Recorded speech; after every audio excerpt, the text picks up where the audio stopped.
Thank you for tapping into some Untapped Keg. I am one of your hosts, RJ Zimmerman. I am here with my brother-in-law. How you doing there, big guy?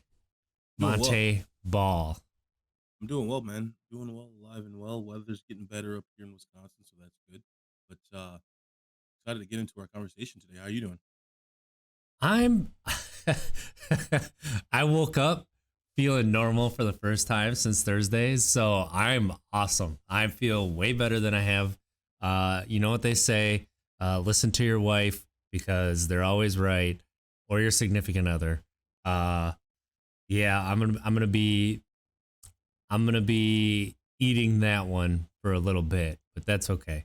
I deserve it. So uh I Yeah, I didn't really know what You to say. don't know where to go with that one. I didn't because Uh, I yeah. mean, because I know it's my sister you're talking about. And she's not always right, so I had nothing to she say to was she that. was right about this. I was stubborn. I was stubborn and hard headed, and it ended up irritating her because it came back to bite me. But it was the first time I felt hungover in 7.5 years, and let me tell you, I do not miss that. Um, actually, I think it's like 8 years now. Yeah, the Wow. hangover feeling, absolutely. But what we got today, man? Let's get into So this. everybody knows I am an alcoholic. Everybody knows that I've been in recovery and on my sober journey for 7.5, 8 years. I think it's actually 8 years now, like 8.5. But everybody knows that Monts, you are in recovery and on your Indeed, own sobriety journey. indeed. And some uplifting news on Twitter from an NFL player, Oh safety yeah. Jordan Poyer for the Buffalo Bills. Uh, had a heartfelt Instagram post about his 1 year anniversary. To that, we say, woo, congratulations, 1 year. That's no small Indeed. feat, especially during last year. And he started right as quarantine started. Like, that is unbelievable. That good on you. That is amazing. And um, don't let anybody tell you that you should be embarrassed. I understand the feeling of embarrassment, especially when talking about it. You're a big person to come out and try to help others by telling your story. Um, we'd love it if he wanted to come on and talk about his life and the changes that he's seen since he's started his recovery and started on his journey. But he doesn't.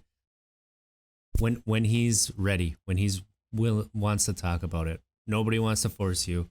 We're also very small, so we understand we're kind of like last on the list. That's all right.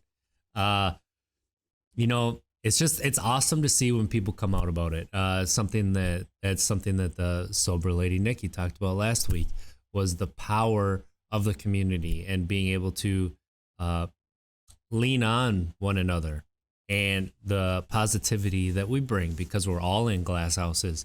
We are not going to cast stones. We are going to try and uplift you because we get it. We've all had that bottom, and the bottom has different depths, but it's amazing. There is, however, this insidious group on social media that tries to demean others for their own glory, and it's sad to see. And it's these gatekeepers that we talk about. And I'm talking about it in relation to Steve-O's tweet that he is 13 years sober, which to that we say, woo, congratulations. That's amazing. That is so awesome. It was during a filming of, I believe, the last Jackass movie that he realized he needed to make this change or he was going to die. And it's incredible that he did. And somebody posted, uh, replied to him on Twitter, oh, 13 years, that's cute. I'm 39 years sober. Wait till you get to that. Like, oh, congratulations. You are a jerk. Like 100%. Like you could That's say, all. that's amazing. I myself, 39 years, and I remember that at the beginning it was really tough. And for you to hang in for 13 years, it's still tough at 39, but That's an amazing accomplishment. Like that's what we're here to do, man. Lift everybody up. Like whether you're 8 days sober, whether you're 8 months sober, whether you're 8 years sober, I'm gonna be there for you. I'm gonna be there 100%. Like it's an amazing accomplishment. It's not easy, especially during this year. We cannot stress that enough. Cannot stress it enough. I forgot what I was gonna say I'm about sorry. I talked a Steve-O. lot there. You did. Um, God, what I was gonna say about Steve-O. Um, 13 years. Oh, no, no. What I was gonna say was I remember seeing somebody tweet something very similar, and maybe we're talking about the same thing, but he said something along the lines of they were sharing obviously their sobriety journey, their number, their years, and somebody did something similar, that gatekeeping that we talked about, where they put under it, well, I've been 15 years, so you got a long way to go still, or something like that. And Oh, was that the somebody, smoking one? I Somebody think, posted like they were a month without a cigarette and it's been tough, but I've been I'm gonna keep going. And then somebody's like, oh, that like yeah, trying to like toxic masculinity it. Like, bro, get out of here. DTFO. Come on. no, I do not think it was that one. No. Well, it's sad because there's so many examples of it. There's a lot of examples, a lot. No, it was something else, but somebody commented underneath that person's comment and said, "How many how many years do you think that you can go without being a jackass towards other people?" They said something like, we'll all count with you." So That nice. is that is the gift that keeps on giving. That's Twitter or like TikTok or when people band Absolutely. together to we all make mistakes. We all say things that we want to take back. And you can delete a tweet, you can delete, a Facebook message and stuff, but that how you treat people will always be remembered. And whether you mean to or not, that's something that still haunts me is from when I'm drunk is how I treated people. And uh yeah, just be nice to people. There's no reason not to be nice to people. What's up, Lion? Great to see you. Uh yeah. How so daylight savings time, spring ahead. How you feeling this morning? You tired? Dude, I'm exhausted. I'm exhausted. I feel like crap. Um, I'm gonna just let everybody know. Yeah, I got vaccinated. What, 2 days ago? What's today? Sunday? Yeah, 2 days ago. Yesterday at around, well, I guess, yeah, at 4 a.m. 2 days ago. I can't remember, but felt like crap. Woke up, fever, all that jazz. But symptoms went away pretty quickly. Today, ugh, I feel fine, but getting hit with this daylight savings as well too on top of all that. So it's yeah, this daylight savings thing. Hopefully this is the last time that we do it. Hopefully our federal government just makes that decision, just a blanket law across the land of getting rid of this daylight savings, because it is useless now. I understand the purpose of it back when Benjamin Franklin created it, but as of right now, no, we don't need it. And I think what Arizona doesn't do it, they haven't done it, right? Um is it all of Arizona or is it just Phoenix? That's a good question. That's a good question. Yeah, probably, It's got to be all of Arizona. Why would it right? just be That the would be, city? Like that's yeah, weird. yeah, probably the entire Um state.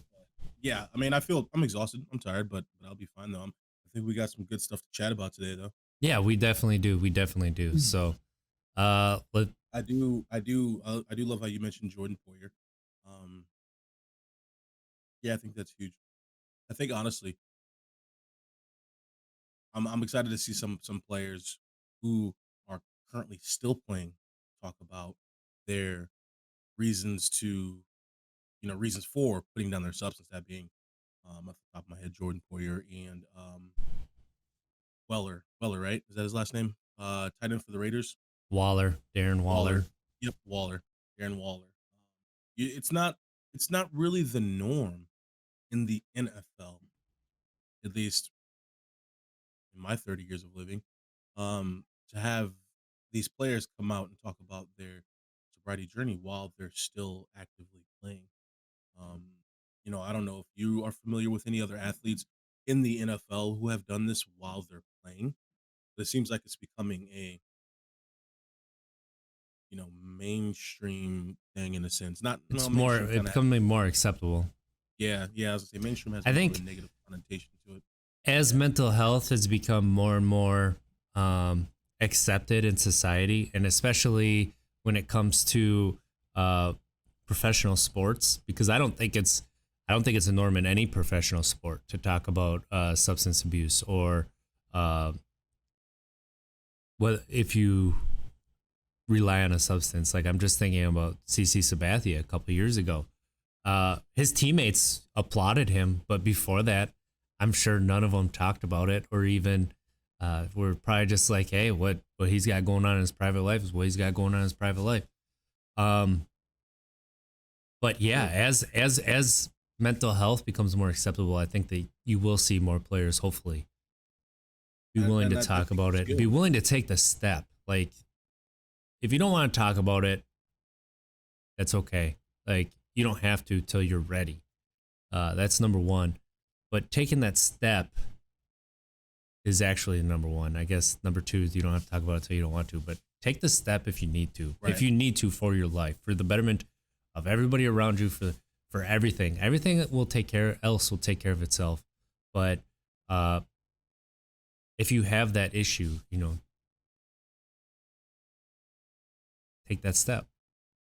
Yeah, I think it's important. Obviously, yeah, for those athletes once they get to a comfortable position, comfortable spot in their lives, to obviously speak about it. I think it's important, yeah, to do so because yeah, you're playing in the NFL. Let's be honest, the NFL is the largest sport in America, and you have that stage, that platform, to really speak on it. As you have all eyes on you, in the sports community. So that's pretty cool stuff. Pretty cool Absolutely. stuff.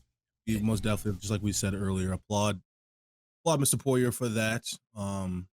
Darren as well, and other players who are going to get to that point of finally feeling comfortable to share their story. It yeah, it's just it's what's sort of inspiring and we appreciate it and we want to, help uplift you and that's why we uh started Untapped Keg is to create the community to help uplift others because that's what maybe I know I wasn't really seeing it, and I don't think you were either. Weren't really seeing it in your lives, so we wanted to create it. That's part of the reasons we took this step. And I know that before we started this podcast, I wasn't that comfortable calling myself an alcoholic either, but um, I am. So it's okay. There's nothing wrong with it. What's wrong with it is not admitting it and continuing to go down the road I was going down. So, um, taking Absolutely. that as part of our community, we want to welcome everybody. We aren't going to gatekeep. We aren't going to say no. You're not allowed or anything like that. Like, if you can drink, if you can partake in all of life's pleasures, congratulations. Like that's just something that we can't do, that we have a weakness for, and we've admitted it and we cut it out. Uh, let's say you have a friend or a family member that is struggling and you're seeing that struggle and you know that they need help and you want to be able to help those people. Um, maybe we can offer a little bit of help here. So, what do you got over there, Mons? Nice, nice, awesome segue, man. Awesome segue. Yeah, so we Getting we better, right. almost to the professional table. Same here, man. I'm trying with those transitions as well, trying to get them better. But pre-show we spoke about, obviously here we chat a lot about, how does the recovery stay on the recovery path. Um, so essentially speaking to the recovery. Um, Today, I really want to chat about there's something that we talked pre-show, and I want to chat to those who may have you may be tuning in and trying to gather information, gain information, educate yourself about the recovery world for someone that you love. Maybe you have a loved one who is suffering in silence and you know about it. So throughout my training, I have this pamphlet sitting right next to me, and there's this topic called motivational interviewing. To some, they may already understand what motivational interviewing is. In a sense, it's kind of self-explanatory in its title itself. But to those who may not understand what motivational interviewing is, um, before I kind of share some of the bullet points here, I can kind of just give you a quick little synopsis. But motivational interviewing is essentially when you're speaking to somebody who obviously you know and they know. Um, they're not heading in the right direction with their life. In a sense, it's like a lost soul kind of feeling. I'm not necessarily saying they are a lost soul, but it's kind of that feeling you don't really know which direction you're going in. Um, More times than not, at least in my experience, it's folks who have a substance use disorder. Substance use is just in your mind 24/7. It's like all you think about is just there. It's just your focal point. And it's motivational interviewing is important because what you essentially do is you just chat with this person, express empathy, understand what they're going through, and try to talk to them, talk with them through how they can better their lives. What is it that you dream of? What is it that you want to do? How are we going to get to that? What are the steps that we're going to take? So with motivational interviewing, real quick, I just kind of want to share this, and I don't want to get too mundane here, but I really just want to read this word for word just so that people get a great understanding of exactly why we want to share this. So motivational interviewing, you guys, concepts put forth in motivational interviewing will help recovery coaches like myself assist recoveries through the recovery process. Remember the second of the three coaching tenets. One big thing about motivational interviewing is asking good questions. When you were speaking to somebody, this individual of yours who you love, who is suffering in silence, it's all about asking good questions. The five key principles in motivational interviewing are express empathy, develop discrepancy, avoid argument, support self efficacy, enroll with resistance, also known as dancing with discord. So, obviously, it goes down to break down what each of one of those are. My main one that I obviously love, and then I'll just stop there because I don't want to get too long winded on this topic. I actually want us to talk about it our own as opposed to just this book. But the one thing that I want to hit on today is in the motivational interviewing is the asking good questions, which is where they what I explained. But the biggest one is expressing empathy, you guys. Expressing empathy, identifying with the feelings, thoughts, and attitudes of the recovery, communicating with respect and acceptance, encouraging non-judgmental, collaborative, I can never, collaborative spirit, being supportive and knowledge, sincerely complimenting what the recovery offers rather than telling, and then gently persuading and providing support, expressing empathy. So, expressing empathy is a huge bullet point for motivational interviewing. If you provide that support for this person who is suffering in silence, there is a possibility that they can gain control of their life with your help, with help with treatment, etc. This motivational interviewing approach, this first step of expressing empathy is huge, very, very huge. And again, I don't want to get too long winded and sit here and do all the rest of them, but just kind of wanted to open up that door, man. Open up that door and kind of see what your thoughts are on that. Because again, we chat to the recovery. Now we're essentially, I want to chat to someone who may not be suffering, but know of someone who is and wants to help. So that empathy piece is huge. Yeah, I think that that is um I mean that's something that's a lot of people feel is missing from society today, but sometimes I think that that's because sarcasm is hard to read on the internet, and then people end up taking it serious. And sometimes it is that people can find others to accept like their views, no matter how horrible they are. But um, that that empathy, I didn't. I'm trying to think like when I was coming to terms that I was going to have to uh, start my sobriety journey and give up alcohol, I had family members who would tell me I was an alcoholic. And let me tell you, that didn't go well. That did not go well for me or for them. Um, those were the nights that I went out and drank heaviest, was when I was told, you're an alcoholic. And it was like, oh, yeah, I'll show you.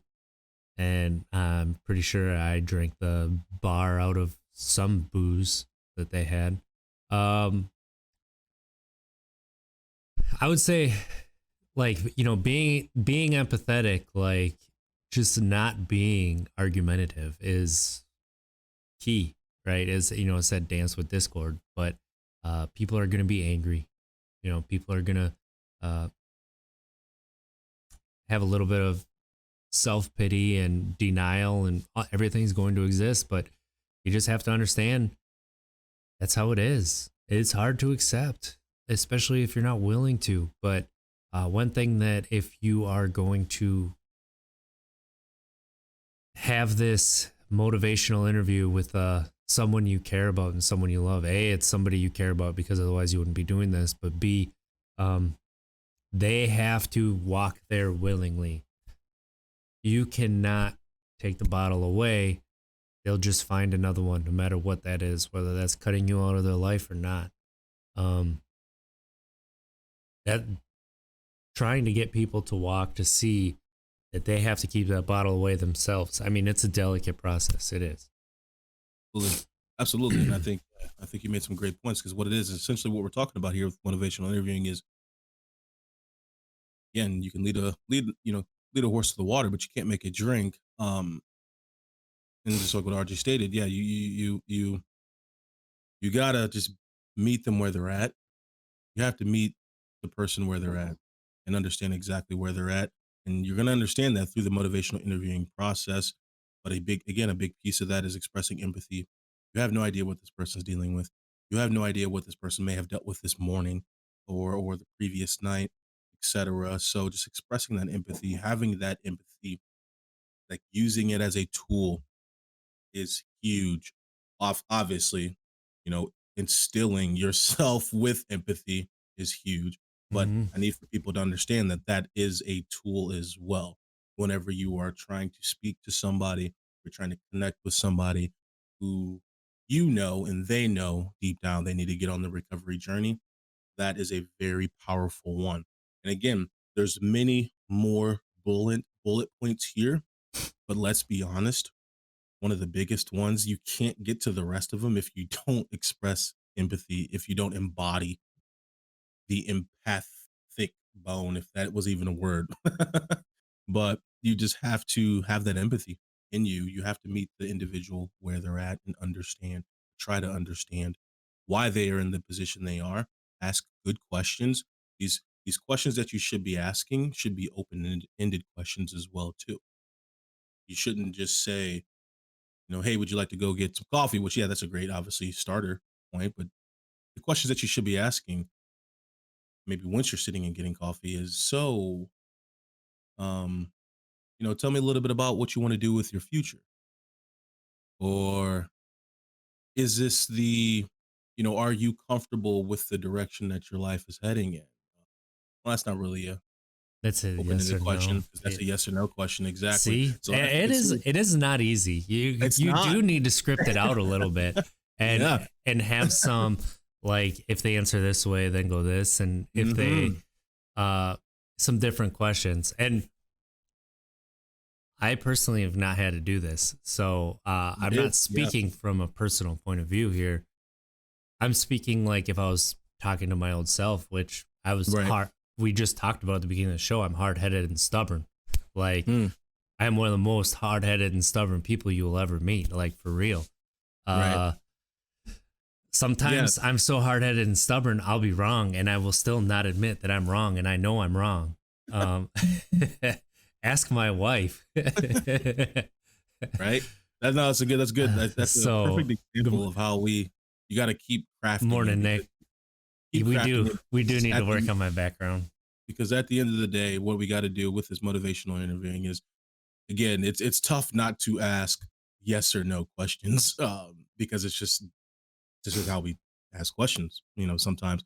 But yeah, I guess just the easiest way, and we'll end on this point with this topic is when you are asking these questions, just make sure that they cannot answer these questions with just yes or with just a yes or a no. That's the easiest way to kind of make sure that you're asking open-ended questions because you want to challenge their mind. You want for them to pick their own answers and have to think on that answer and then say that answer out loud. Because then by saying it out loud, that provides that extra piece of accountability by them saying it out loud. Okay, now I heard what you said. So you can't go back on it now. I mean, I just heard what you said, how you answered it. So motivational interviewing is a very, very powerful piece. Part of, and something like what is the substance you're there to talk about? What does that provide you? How does that make you feel when you're doing it? How does it make you feel the next day when it is no longer, in your brain? Um, maybe asking when you look in the mirror without any substance in you, how do you feel about yourself? What do you see when you look in the mirror? Those would have been things that would have helped me. Those questions would have helped me because those are part of why I, talking to myself, decided it was time to quit. So thanks, Nick. We appreciate that 60 bits. You're number one. Hey. You're number one, man. Appreciate it. Thank you, Nick. We Always appreciate that. But no, hope everything's good in your land, man. So Huh? I said we hope everything's good in your land, Nick. Yeah. Yeah, those kind of questions were open ended. Would have made me reveal some truths about myself that I knew, but I never said out loud. That would have never come top to mind. Maybe would have helped me to stop a year or so earlier. That's those are the kind of questions that I think are great, but also just being there and being willing to just listen. Just listen. That's what it is, man. I'm honestly, that's what it is. And there's obviously a lot of research. There's a significant amount of research that goes into this stuff, expressing empathy, understanding how to speak to people, understanding how to understand where somebody's at in their life whenever you meet them. Obviously in this profession, but you can't run before you walk. You can't, walk before you crawl. And so at times many people need to understand that they need to just go back to at the beginning stages, figure out that foundation, repatch that foundation, which is just understanding how to express empathy. And again, we're gonna just keep harping on that, but that's just what it is. And we all are not, completely blind to what's going on in America right now. The lack of empathy that we all are seeing across the board, that being every social media platform, that being even in the sports world, unfortunately, that lack of empathy, it's just cancerous. Unfortunately, it's cancerous. And I think that if we all can figure out a way to keep preaching on that and figure out a way to teach more people how to tap into their empathy or maybe to enhance that empathetic side of themselves. Again, I have to check and see if that's a word. Yeah, that is I think we will, empathetic. yeah, we will obviously we'll see some growth. And then again, that's why we just harp on loving the recovery community, man. Honestly, one thing that I've gained from the recovery community is it's like this weight has been lifted off my shoulders. I mean, the people I come across in this community are non-judgmental. Uh, at times I feel as if I have it tattooed across my face, that I was a perpetrator of a domestic violence situation. Every time I go somewhere, it's just like out there. And but when I go into the recovery community, it's a bunch of people who understand how powerful empathy is, and you just do not feel judged. You really don't. People don't care about what you've done in your past. People only care about in this recovery community about how you are today. how are you today? How are you feeling right now? The past no longer exists. How do you feel right now? And what are we going to do moving forward to keep you on this right track? That's just, it's rare to come across people like that. It really is, but it's awesome. So highly recommend, and we support those who we want for you guys to get into the recovery community.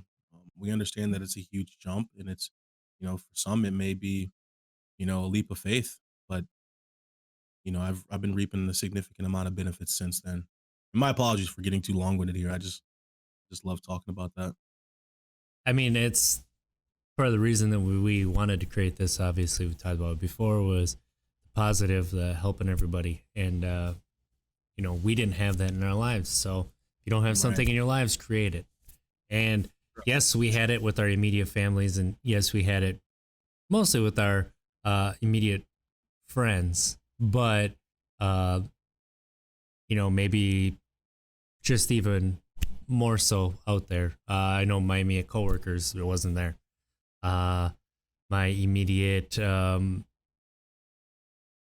yeah, I have had far fewer friends since I put the bottle down than I had during, Right. and that's something that we talked about, which is not necessarily a Yes. bad thing, but That's that it is something that you have to be ready for. That we want to be open about. That is one of the changes that is going to happen. that's an Um, awesome topic. I love that topic. I love it. I do, because it's that topic, right? All the other stuff we talk about is not necessarily tangible in a sense. Like, you can't really pick out and grab it. I mean, you can, but when you talk about how you're going to lose some friends and how you will need to lose some friends when you hop on the recovery journey, that is like something you could literally see, and like really feel, I guess, in a sense. Like, I talked to maybe 3 people from my past, and a collection of 40 people. I now only speak to about 3, and that's about it. The others could not come with me. And obviously, RJ, I'm sure you can chime in on that as well. From those who you no longer speak with because they just could not come with you. I pretty You could- much dropped my entire hometown. Right? Because that's the A, I'm embarrassed about a lot of the stuff that I did. And my parents don't understand this, which is fine. I kind of wish my dad would, because he's also uh, in recovery and has been Yeah. on a sober journey for many years. But neither of them understand that it's not that I don't want to come home to see them. It's that I don't like going home, because Mm, it reminds me of the worst of myself. It reminds me of things that I did that I can't forgive myself for, and I won't. And that's a good. that's That's one a of my good triggers. One of topic. my triggers is my hometown. So That's I just dropped that. Like, the culture is straight drinking there. And it's right. not just drinking. It's getting trashed. Right. Um, It's another good topic right there, because that's how I feel when I go back to Denver. I mean, that's where I did most of my. I mean, the drinks are cheap. I'm pretty sure the drinks still, the prices haven't gone up there. Right. It's $2 a beer, $2.50 for a shot or a mixed drink, like whatever you want. Mm, I'm telling you, man. 20 That's bucks goes a long way, unless you're a real alcoholic like me. Then you're gonna be dropping 100. oh, the baller here. So, yeah, No, that's that's just like that. That is the truth. I've not really talked about that before either, and right. that I've talked about it with my partner, but I haven't really talked about it with everybody, and Right. try to explain that to, like, my family, and they think it's them that I avoid, but I try to tell them that that's not the truth, and I don't know what to do in my hometown besides go to the bar. So that's Yeah. also one of the things. No, I hear you, man. And then I think that's a good point too, about kind of all this that we're chatting about right here. When we're talking about, we're maybe talking to somebody who just may not be addicted to anything, but just wants to help somebody else. Yeah, that expressing empathy. Try to understand where are some of the places that this person goes to that may be triggering them, and they may not even know this. We speak about this with Josh Gordon. Flash Gordon is, maybe the NFL was his trigger, maybe football was his trigger. And so for these individuals who you may be talking to, try to understand that, just like what RJ stated, where it's his hometown triggers him and reminds him of his, worst times. And that's triggering in itself. And so I just challenge people to make sure that they understand that some people may be talking to people or going to certain situations or going into certain places, not really realizing that that is what's actually triggering you. You may not know that. It's just living deep in your subconscious back there, living deep back there, that trigger. And so, again, man, this process, you learn so much. And as people see right now, you just see my eyes going all over the place right now because I'm just learning stuff right now in the 45, 50 minutes that we're talking. That's, oh, wow. Oops. I just stopped the stream on accident. I need to change those dang controls. Uh-oh. That's all good. Oh, and it's connecting. We're back on. Just wait.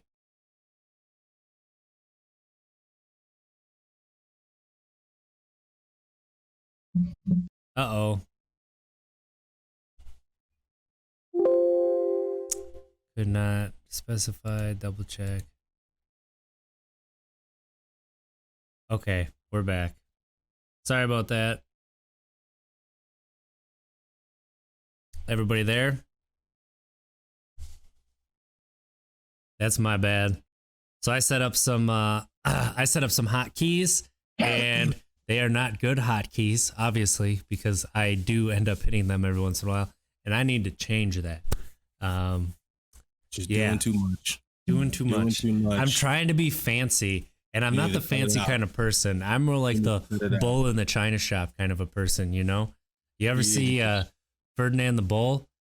Yeah, I ain't Ferdinand. I'm that guy who crashes all over the place and, just creates a big mess everywhere they go. Lion just said, unfortunately, Wisconsin is in a hole. Is that trigger in more areas than one? Lion, absolutely. So what we're speaking about here, is maybe there's certain spots, maybe there's certain restaurants, certain areas in your location that trigger you, and you may not know that. Yeah, Wisconsin, absolutely. Wisconsin is a drunk state. It is. There's a lot of beauty to this state too. I'm not gonna obviously ignore that, but this state has a lot of alcohol is advertised in a very different way here, very different way. And just our peer-to-peer advertisement is different. Right? I'm sober. Yeah. I know that I'm an alcoholic and I have an issue, and I still perpetuate some of the stereotypes just because I grew up steeped in it. Right? And I feel it. And it's like, yeah, maybe I shouldn't do that. Right? No, you're right, man. And obviously, you can speak on this way more than I can. I've only been here off and on since 2009. You've been here your whole life. So, and you've been up north. There's not really a lot of, like you said, not really a whole lot of things to do except, work, maybe tend to a farm, and then go drink. I mean, if you're a hunter or a fisher, there's quite a bit to do. But when you do neither, there's sports, and then, drinking. Right. No, I think what I love this conversation because, okay, again, like I love how we're just throwing stuff out there today. We're just throwing stuff out there. And again, when you tap into our Untapped Keg episodes, that's just how it's going to be. We're just going to be throwing some nuggets at you. Because again, we're never going to come into this situation acting as if we have all the answers. We don't. We're still learning. We're literally learning right now as we're talking. And that's the beauty about this process. So, but I like what we're speaking about here, where it's like, I want for people to really start challenging their friends, challenging the minds of their significant others, etc. When it comes to, if you really are bettering yourself, bettering your life, or if you're just coasting. You know what I mean? Um, and maybe this is an entirely different topic that we may just, shelf till the next episode. But I love this whole topic, this whole conversation about this wholesome aspect, this embod, this just focusing on the inner self. And then once you get to a point to where you feel comfortable sharing that knowledge with someone you truly care about, um, that's just what I like to talk about. And I don't really think I had that thought process all put together right there, but essentially, you know what I'm talking about. Just really trying to help others out. And that's just what the recovery community is. And that's why I just really, really love the recovery community. Absolutely.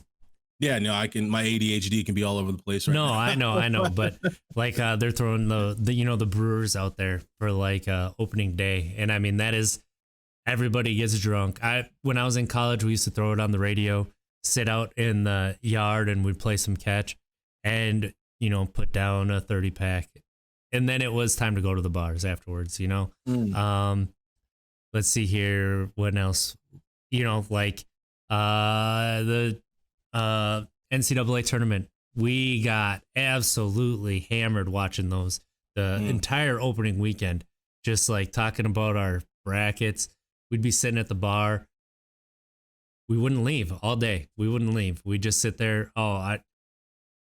There were some really bad nights. I had one really good friend who would pretty much come down to the bar and then just take me back to his place so that I could sleep because he lived really close and he knew I'd be there, Geez. like just in bad shape. I'm telling you, man, I got a similar. I mean, Yeah. dude, I went to Dallas, the NCAA tournament. When the Badgers were I remember playing this story. wearing a frog suit, just hammered. Wearing a frog suit, shaking hands in the suite with LaDainian Tomlinson, Vince Young, McFadden was in there too. Just name dropping like it's nothing. Like people, No. you may not even know these people, but these are people that I casually shook hands with. But no, I'm sharing it because No, I know. It's I'm embarrassing. sorry. I shouldn't. No, Yeah. you're good. You're good. It's just embarrassing. That just goes to show you, like they were looking nice wearing suits. Dude, I'm in a frog suit, meeting LaDainian Tomlinson, who I had on my wall growing up. Fat head of him, and now my first time meeting him, I met him drunk in a frog suit. So I mean, it's just like you stated. You have these drunk stories; they really become, I guess, fresh or to the forefront of the mind, especially the chances of getting drunk when we talk about the NCAA tournament or when it's coming up. When we talk about spring football in Wisconsin when it's coming up, or any other events like that. So yeah, I mean, it's tough, man. It's tough. beer has always been at the very top of Wisconsin culture. The amount of microbrews that Wisconsin has had compared to the rest of the U.S. before it was cool it's a lot more. Like beer has always been in the culture. You had Blatz, you had Schlitz, you had obviously Miller. Everybody knows Miller. Stevens Point Brewery's been around forever. Like all of these Pabst Blue Ribbon, all of these very famous breweries that everybody knows about. Like this was the cradle of them. I mean, yes, Lion brings up Spotted Cow, New Glarus Brewing Company that everybody knows and loves. You can only get it in Wisconsin. I got a story on that. Miller Park is, that kind of is the culmination of it. Like you have the Brewers, and then you have Miller Park. And part of the reason that Antanasio said that they changed the name of Miller Park, which a lot of Wisconsin residents are upset with, is they wanted it to be more family friendly. They wanted it to, American Family Field it has the family feel already. American Family Field. I'll be honest. I think the name sucks, but I understand the mission. I get the mission too. Like, it'll in my heart, it's always going to be Miller Park, but that doesn't mean that you can't try and change the culture. There, that is how you Exactly. do it. That is how you do it. You make big changes. Exactly. Um, Go against the grain. it's and it's okay. People can handle their beer. People can have all the six. They can have a 6 pack of Spotted Cow sit in their fridge for a week. They can have 30 pack sit in their fridge for 2 to 3 weeks. I couldn't. I think that I'm not in the minority in Wisconsin, and it's okay if it's not affecting relationship, if it's not affecting your mental health, your mental well-being. You Right. are relying on it. It doesn't have control of you, but it may. Right. But it may, and that's part. It is definitely part of the culture. When you think of alcohol, like and culture in America, like you're going to Wisconsin, like Nick's saying, beer and cheese. We do have some fine cheese. Yes, we do. Uh, More about the broad. fried cheese curds is where it's at, and you can't even deny Mons. So It depends on the restaurant. But we will not name drop any restaurants right now in Wisconsin Graze. Until they want to sponsor us. Okay. I don't know. We've talked about so many restaurants already. I know. No, but yeah, Nick, Nick. Yeah, beer and cheese for sure. Yeah. I don't know, man. It's again, we're kind of getting close here to transitioning to another topic. Yeah, and we're not saying it's evil. Right. Right. So let me recap here. So we had a good conversation, man, talking about again, congrats to Jordan Poyer. We spoke a little bit on the gatekeeping that we're still seeing, unfortunately, as well on really on Twitter. It seems like that's a huge thing on Twitter recently. Yeah, but honestly, Facebook is still the place you want to go if you want toxicity. But however, Twitter is very toxic because social media is toxic. Like, indeed, it is. Twitter is just sometimes you got to watch out for them. Right? Those replies. Yeah, we're gonna try to get Jordan Poyer on. Yeah, we're gonna try. I'm gonna reach out. I kind of just threw that out there, but I think we'll be successful. On that. Talked about some motivational interviewing. Expressing empathy is one of the big ones. I think it's one of those things too. When someone shares something very personal with you, don't try to. Here's a big thing. Don't try to downplay it. Don't try to say, well, at least you still breathing. Well, at least you still have a job. Well, at least that they say literally in the training I went through. Never use that verbiage. Well, at least. We say that, we use that because we feel as if we need to respond. We feel as if we have to say something to somebody when they share something very personal with us. More times than not, just saying, man, or if you're talking to a woman, of course, just be like, man, that's tough. And I'm very fortunate that you shared that information with you. And I'm here to help you any way that I can. That's it. That's really all you have to say. I mean, because we at times feel as if we need to say something that's going to help right now. If someone shares with you, hey man, I'm dealing with some serious stuff at home, maybe going through a divorce. You shouldn't say, well, at least you guys are, still going to focus on your kids, and be great co-parents. No, it's don't use that verbiage. Well, at least just say, man, I'm sorry to hear that. I'm sorry that you're going through that. I really am. And that's some heavy stuff. And I commend you for sharing that information with me. Just showing that empathy like that. You can help that person take leaps and bounds to whatever it is they're searching for, whatever it is they want, that mental health, that whatever it is, just being there for them is an awesome thing. It really is.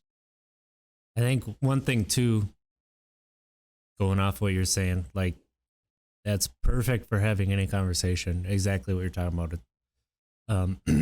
But also um, try not to necessarily relate, Mm. like, Yeah, that's another because one too that that I could had to learn. that would come off as possibly condescending. We're trying to compare. Yeah, like Hmm. that's what it could be, is looked at as not you're coming from a great place. You're trying to be empathetic. You're trying to relate to somebody, but try to hold back on that. Try not to, because you know it would be tough to come off that way sincerely. Yeah. Yeah, I'm just thinking about it, and like it'd be very difficult to do that sincerely. That would be an extremely fine line to walk. It is. And And it's I would say, you know, if you strayed away from that, I think you might have a little bit more leeway than you mm, would if you go down that relation hole, because you could be yeah. condescending and create a Hmm. combat there. So Yeah. You just gotta we're essentially what we're just saying is just telling people just to make sure that you're focusing in and trying to craft your responses to people. Again, you feel as if at times when you hear some bad information, some from someone, you feel as if you need to try to find something else in their life that they can focus on in the moment that is going well for them. Some people don't like that. Some people don't like that. Well, at least you got this. So we spoke on that, and then RJ just made a great point as well about comparison. In those moments, you feel as if you know need to relate to that person just so that they don't feel as if they are alone. Sometimes that's okay. Sometimes it's not. Obviously, it depends on your audience. Sometimes people don't want to know or hear that you're going through the same thing they're going through because they're going through it right now. They're in the midst of their chaos, their own chaos. So just expressing that empathy with them, just thanking them, honestly thanking them for sharing it with you or having the courage to share it with you. Um, just in that sentence alone, you give them that tool where they can then go home or what have you and be like, okay, yeah, I guess I did share it with somebody. You know, I'm making some strides. I'm you know, I got some courage built up here. So that's why this is an awesome, you guys, awesome tool right here. For those who are just listening in on our audio, I have the C Car Recovery Coach training book where I do a lot of reading in. Um, and there's a lot of good stuff in here. And this topic right here, motivational interviewing, is important for those who want to help others. um I've been talking a lot this later half of the episode. So no, you haven't. No, you haven't. You've been talking the perfect amount. um Yeah, I mean, you know, talking about recovery coach, you and I talked about this earlier this week. Like, uh, you know, you just completed your training and you highly suggested to me to do it, and I think it is a fantastic idea, and that's something that I'm going to be doing, is heck yeah, becoming a recovery coach. So, uh, I won't just be shooting from the hip. I'll right? actually be able to, you know, talk about Yeah, from a place of some knowledge and be able to help. And I'll let you have this um, pamphlet. You can I take this would, book. I will, you know, one thing that we love feedback from everybody listening, everybody watching. We love feedback. We love hearing from you, Mm, everybody in the community. Like we are doing this partially, yes, for ourselves. It helps us. It's helped us along the way. It helps us all the time. But we also, you know, we want to create a community. We want to create a place of love and acceptance. And, um, you know, we love it when you reach out. So feel free to send us anything. If you know somebody who's struggling, if you're struggling, if you just want to talk, you just, you know, whatever it is, you know, untappedkeg@gmail.com, untappedkeg.com has all our information. Untapped Keg on all social medias. We answer DMs. I've been trying to watch the comments on YouTube more closely. We went a week without answering one. That was my fault because I wasn't paying attention, and I'm sorry about that. But eventually, I did get to them. Um, you know, any place that you want to reach out, we will respond. Facebook absolutely. messages, everywhere. We will get back to you. So, Yep. send us a phone number if you want us to call you. We will call you. We will celebrate. Um, Hey, yeah. I'm gonna put my Google Voice number. We're gonna start advertising that now, guys. So yeah. You okay with that, RJ? Yep. Yeah, okay. My apologies, I kind of jumped the gun there. But yeah, start advertising my Google Voice number, and again, you guys can reach out, chat with us, and we can help you out, because just like what RJ stated, I am a recovery coach, a certified recovery coach, and I'm also a certified recovery coach trainer. So I can now just train people on my own to become recovery coaches. So to everyone listening, if you want that training, please reach out. Um, Honestly, you will just be speaking with me, and I can get you a certificate, and then you can actually get paid. um Again, obviously that's not the main goal of becoming a recovery coach, but obviously, some people want to use it as supplemental income, or some people want to use it as their entire income, uh of being a recovery coach. So it's a very lucrative opportunity, and then also the biggest reason, the biggest goal, the greatest gift that you receive is helping people, to where you almost feel bad for getting paid for it. Yeah. You almost feel like you shouldn't get paid for it. Right. So wanted to share that. But absolutely. So you got anything else? Want to get into some games or what? Or Played some more. Yeah. I mean, going off of that, what we use to kind of take up some time, because when you enter recovery and your own sobriety journey, you find yourself with a lot of time, and eventually you find yourself with a little bit more energy. So we like to use stories. We play video games a lot. Um, so yeah, I've the Outriders demo just came out, which is a very very interesting game. I jumped into it yesterday for the first time finally. Um, it's like Gears of War mixed, and it is a little bit, but it's something a little different. I don't know quite to put my hands on it, but it's a little bit like Destiny. It's a little bit more like it's not it's a little bit more like Mass Effect than Destiny. what's it called? Outriders. Oh yeah, yeah, yeah. Yeah. So like and then it's co-op. It's like 3-player co-op. So this I'll have that downloaded today. yeah, it is it's very cool. It is very cool. So Okay. I'll check it out. Yeah. yeah. So like far I those like it. co-op games. It's a free demo. It comes with like the Nice. first 3 story missions or something like that. It has 4 side missions. You can play it as much as you want. You can have as many characters as you want, and then all the progress that you make in the demo carries over to the game if you get the game. So you will not have to play any of this over again. Even though it'll be more polished in the real game, and there'll be a little bit of differences, but you can Right. have as many characters as you want. It's crossplay with everything. It's coming out on all platforms. So you'll be able to play with anybody no matter what system they're on. That's It pretty seems cool. it seems like a really really fun game, and it's a free demo right now just to check out. And it's by People Can Fly, so if anybody played Bulletstorm, you'll know what I'm talking about. Like I only played a little bit of Bulletstorm, but what I played was a lot of fun. It was really cool. It was super over the top, so you have to get over that. Like really cheesy. Like the cheese is real. Like Wonder Woman 1984. I never watched that. I know that you love referencing it because it's like in your top 3 of favorite movies, but No, that's the worst movie I've ever seen.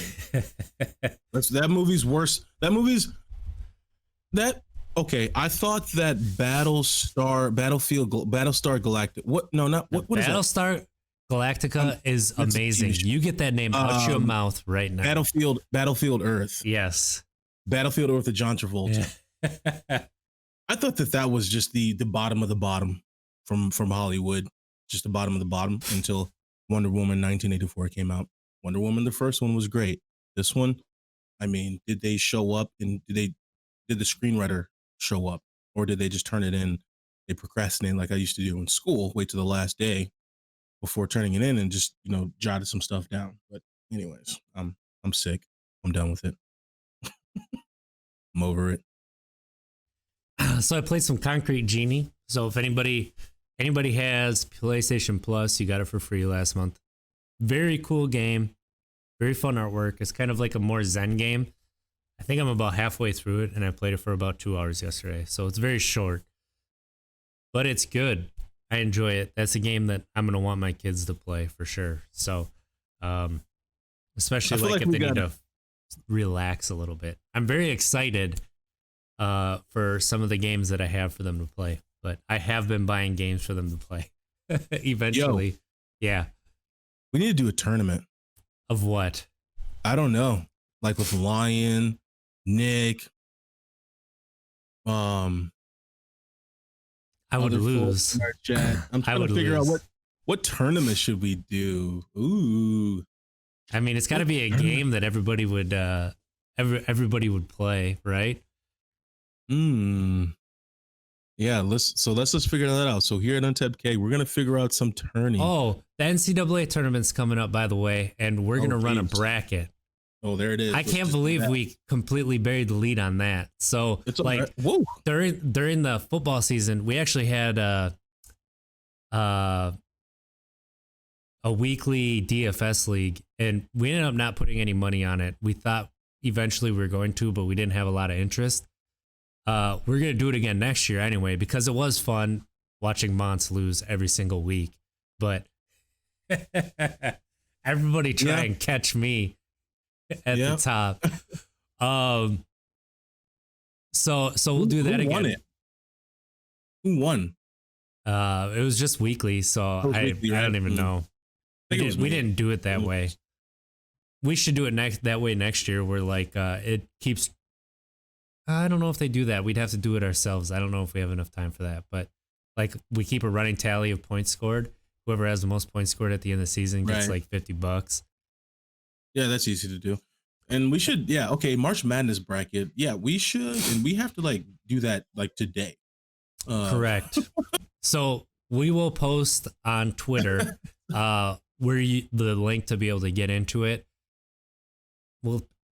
I'll see if we can use like DraftKings, because that's super easy, and we're gonna put to the winner like $50 out there. So maybe we'll have $100. We do like 50, 25, 25 or something like that. So, and it'll be free to join. It'll be free to join. How about this? I got something. Let's do this. So RJ and I are going to talk offline and figure out the breakdown of, how we're going to, obviously what the compensation will be for the winners. But yeah, it'll be a good prize. And then I think, would you say first, second, and third? I think so. Prize? I think so. Yeah. Okay. Cool. Yeah, we'll talk offline. We'll either do ESPN or DraftKings. We'll see. I'm not sure. I only use DraftKings for NFL. I've used it maybe once for MLB. I don't know how they do things exactly. So when it comes to NCAA tournament, but if we can do it there, it's super easy.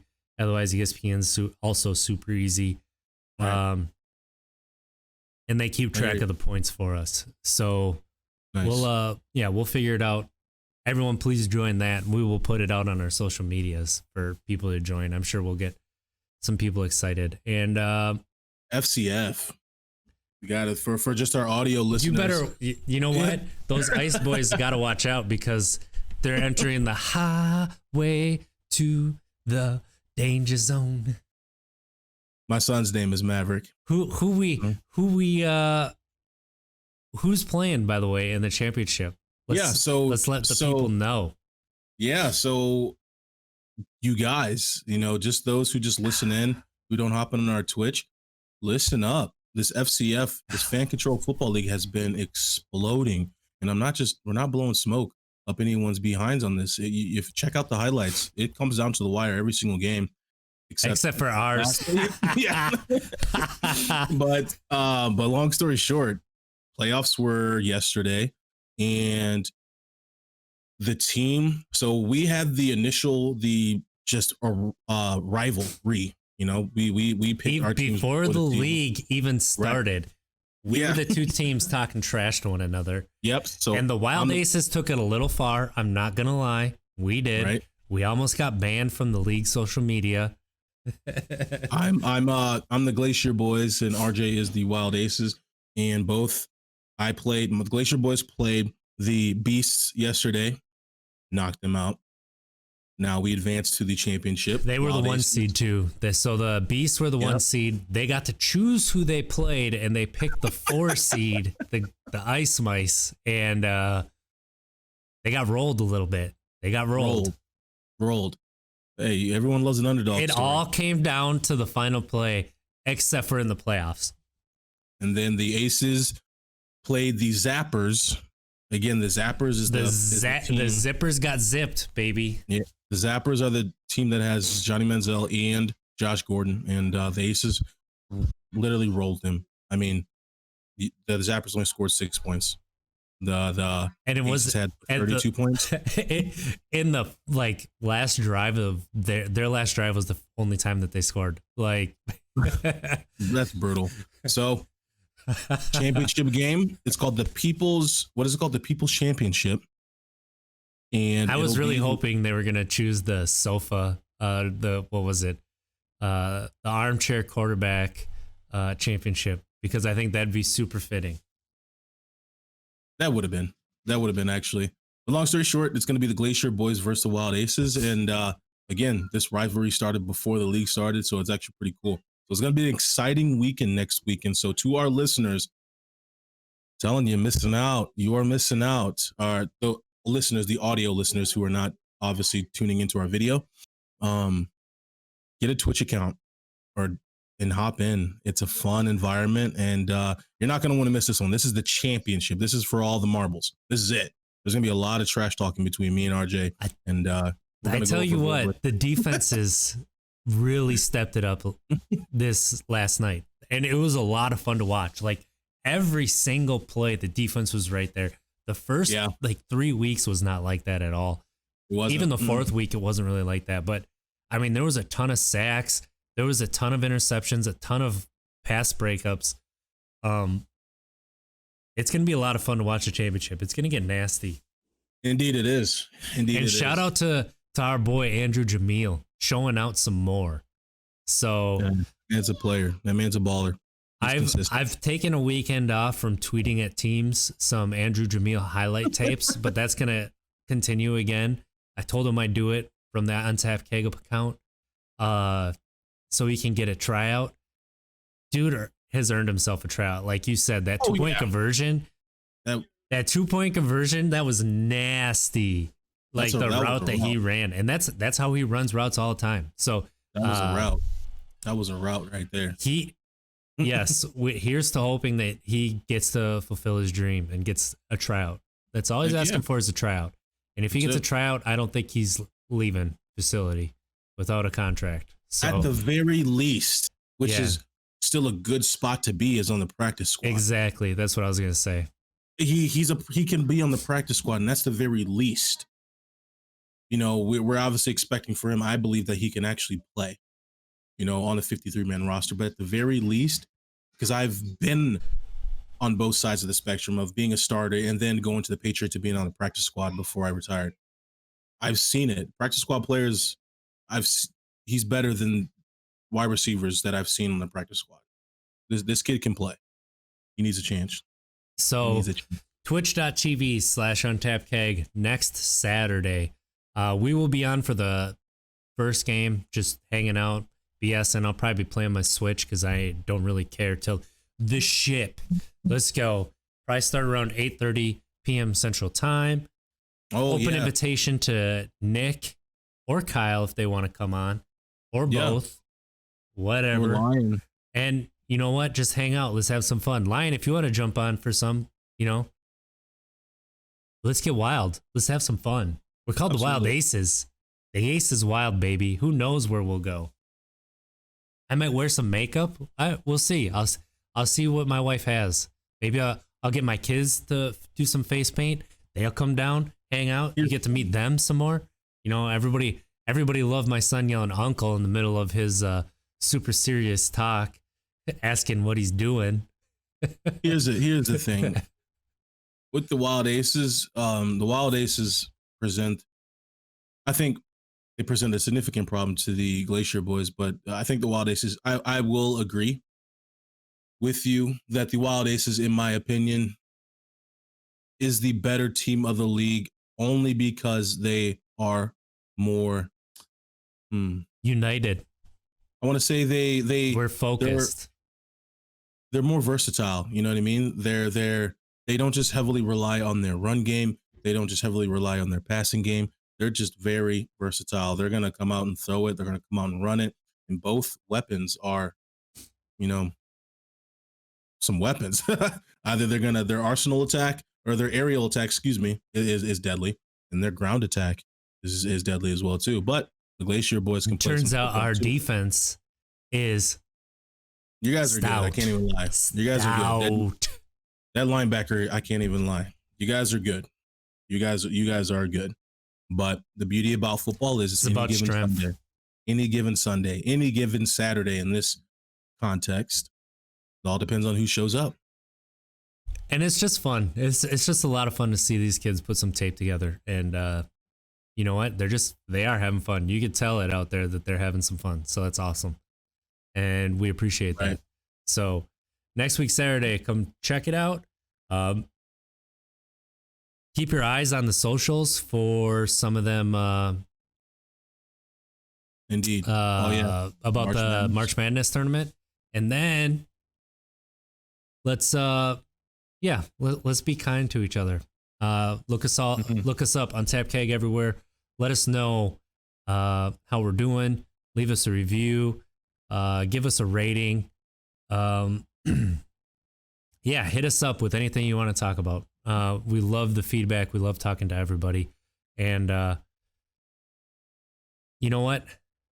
Let's try. Where can they find you, Mons? You guys can find me on Twitter at MonteBall28, right here below. And you guys can find me on Instagram at MonteBall. Obviously, our Untapped Keg pages as well on social media. Reach out. Again, we're gonna start putting our Google Voice number out there for you guys to just like tap into us at any time. RJ, where can they find you? I'm at It's Trickster on Twitter. ITZ. The I is the one in Trickster. And we look forward to talking to everybody next week. And Indeed. Thank you for tuning in. So let's try to be better tomorrow than we were today. Because at least if we don't make it, we tried. Have a good week, everybody. We'll probably stick around here on Twitch, hang out for a little bit. But we appreciate you. Indeed.